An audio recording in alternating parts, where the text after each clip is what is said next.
Some people wear entitlement quietly. Others weaponize it. And then there are people like Melissa Harper, the kind of HOA Karen who didn't just believe she ran the neighborhood. She believed she owned the people in it. I learned that the hard way. It was a warm Saturday afternoon in early spring, the kind of day where the sun sat high but gentle, and the air felt calm enough to trust. My 10-year-old son, Evan, was outside riding his bike on the sidewalk in front of our house. He'd been waiting all week for the weather to clear so he could finally try riding without training wheels. I stood on the porch with a glass of iced tea, watching him wobble, laugh, and wobble again.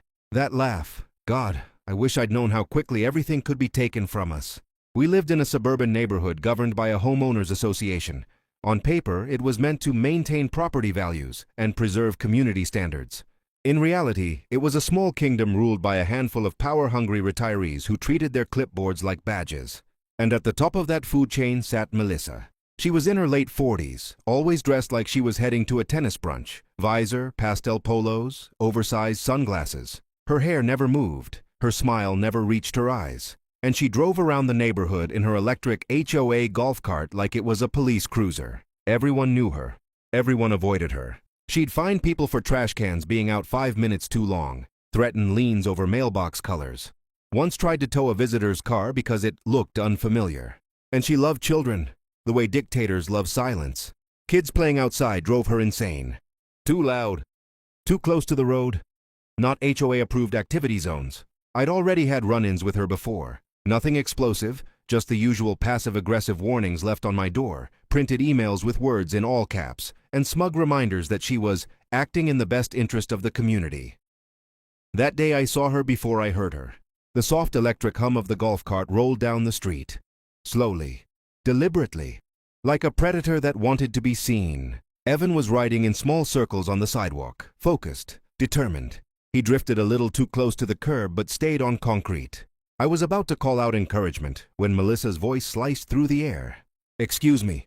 Sharp, loud, commanding. Evan froze and looked up. The golf cart stopped abruptly near him. Melissa leaned forward, resting her manicured hands on the steering wheel. "You're not allowed to ride there," she snapped. Evan blinked. I'm just riding my bike." I stepped off the porch. "Is there a problem?" Melissa didn't even look at me at first. Her eyes were locked on my son like he'd committed a felony. "This sidewalk is not a recreational zone," she said. "Children are supposed to use the designated park area." "The park is 3 blocks away," I replied, keeping my voice calm. "And he's on the sidewalk. It's public access." Now she turned toward me, slowly. That smile appeared, the one that wasn't friendly at all. "This is an HOA-managed community," she said, "which means we determine what's acceptable." I felt my jaw tighten. "He's 10. He's learning to ride a bike. He's not hurting anyone." Melissa sighed loudly, theatrically, like I was exhausting her. "I've already received complaints." "From who?" I asked. She tilted her head. "That's not information I'm required to share." Evan looked back and forth between us, his small hands gripping the handlebars. "I'll be done soon," he said quietly. Melissa leaned closer to him. "You need to get off the bike. Now." That's when something in me snapped. Not explosively, but sharply. "Don't talk to my son like that," I said. Her eyes flicked up to mine, cold, calculating. "Then control him," she replied, "before I do." I took a step forward. "Is that a threat?" She straightened in her seat. "It's a reminder of authority." I could feel my heart pounding, but I forced myself to breathe. Escalating with someone like Melissa never ended well. "Evan," I said gently, "why don't you ride in the driveway for now?" He nodded and turned his bike carefully. Melissa huffed, muttered something under her breath, and hit the accelerator. The golf cart rolled away. I thought that was the end of it. I was wrong. 10 minutes later, Evan was still outside. He'd moved into the driveway like I asked, riding back and forth, practicing turns. I was in the kitchen rinsing a glass when I heard it. A scream.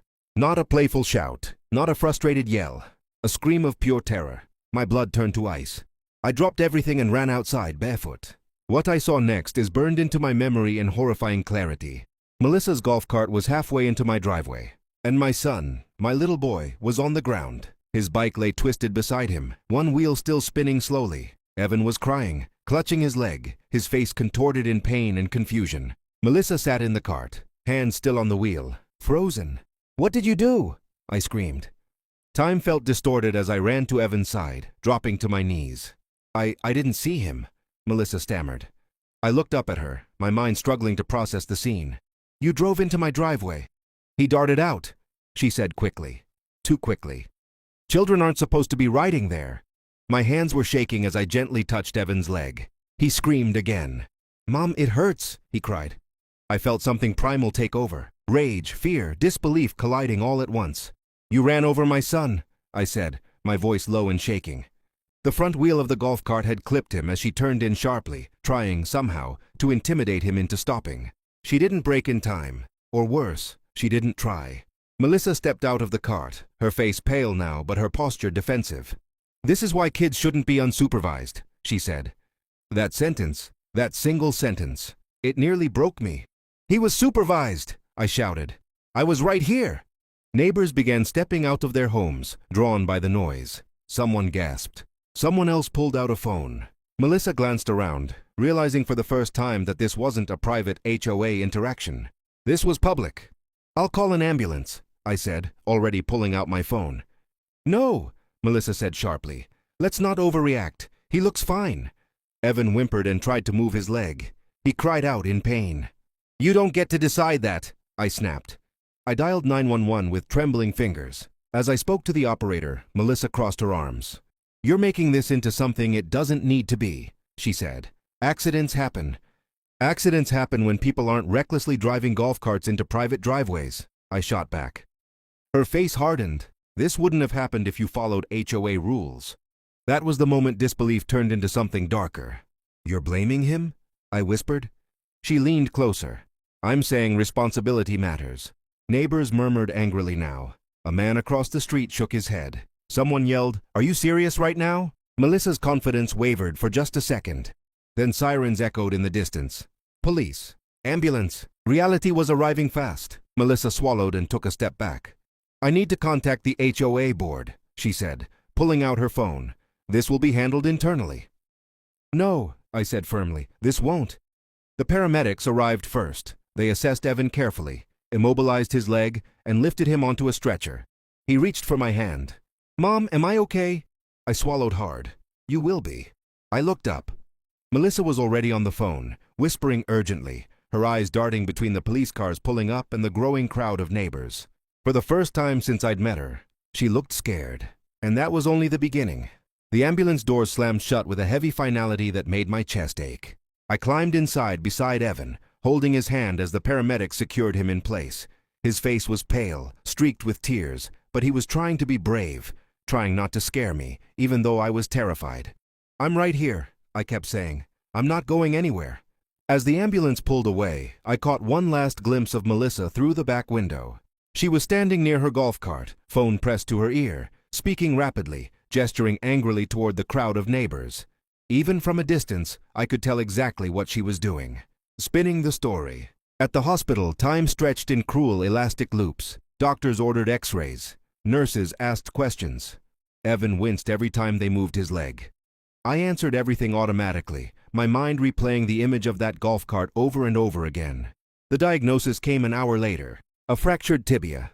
Not life-threatening, but serious. 6 to 8 weeks in a cast. Possible physical therapy. I closed my eyes, overwhelmed with relief and fury at the same time. Relief that my son would heal. Fury that he had to heal at all. While Evan rested, a police officer arrived at the hospital to take my statement. He was calm, professional, and patient, but I could tell from his expression that this wasn't just another neighborhood dispute to him. I told him everything, from Melissa confronting Evan, to her driving into our driveway, to the impact, to her reaction afterward. "She told me accidents happen," I said, my voice shaking. "She said this wouldn't have happened if we followed HOA rules." The officer's jaw tightened. "She said that?" he asked. "Yes." He nodded slowly. "Several witnesses already gave statements. They don't match her version." I felt a flicker of something close to hope. "What did she say happened?" I asked. The officer hesitated for half a second. "She claims your son rode directly into the path of the golf cart while she was performing HOA duties." I let out a short, bitter laugh. "She drove into my driveway." That's what the witnesses said too. Across town, Melissa was discovering that authority didn't mean immunity. Later that evening, after Evan was settled into a room with his leg in a temporary splint, I finally checked my phone. It was exploding. Texts from neighbors, missed calls, even messages from people I barely knew. One message stood out. "She's freaking out. Police are still at the scene." Another followed seconds later. "She tried to pull rank on them. Didn't work." I stared at the screen, my hands trembling, not with fear anymore but with disbelief. Melissa Harper, the woman who had terrorized the neighborhood for years, was being told no. According to what I later learned, the moment police started interviewing witnesses, her carefully built narrative collapsed. One neighbor had been watering his lawn and saw the entire thing. "She accelerated," he said. "She was yelling at the kid." Another neighbor showed them security camera footage. The golf cart entering my driveway, Evan trying to turn away, the impact, and Melissa never breaking until after. When confronted with the footage, Melissa did what she always did. She doubled down. "This community has rules," she told the officers. "If people would just follow them, none of this would have happened." One officer replied, flat and unimpressed, "Rules don't allow you to drive into private property and injure a child." She scoffed. "You don't understand HOA authority." That was when the officer said the sentence that sent shockwaves through the neighborhood. "Ma'am, you're not above the law." Witnesses said Melissa's face went completely white. Back at the hospital, Evan slept fitfully, waking occasionally from pain or fear. I sat beside him, brushing his hair back gently, my thoughts racing. Anger came in waves, not just anger at what she did, but at how close she came to walking away from it. If there hadn't been witnesses, if there hadn't been cameras, if it had been someone more afraid to speak up, how many times had she gotten away with things like this before? Around midnight, my phone rang again. This time it was a number I didn't recognize. "Hello?" I answered quietly. "This is Officer Ramirez," the voice said. "I wanted to update you." I held my breath. "Based on witness statements and video evidence," he continued, "we're moving forward with charges." "Charges?" The word landed like thunder. "What kind of charges?" I asked. "Reckless endangerment, negligent operation of a vehicle, and child endangerment." My knees nearly gave out, and I had to sit down. "What about the HOA?" I asked. There was a pause on the line. "Frankly," he said, "they're not happy, but they don't get a say in this."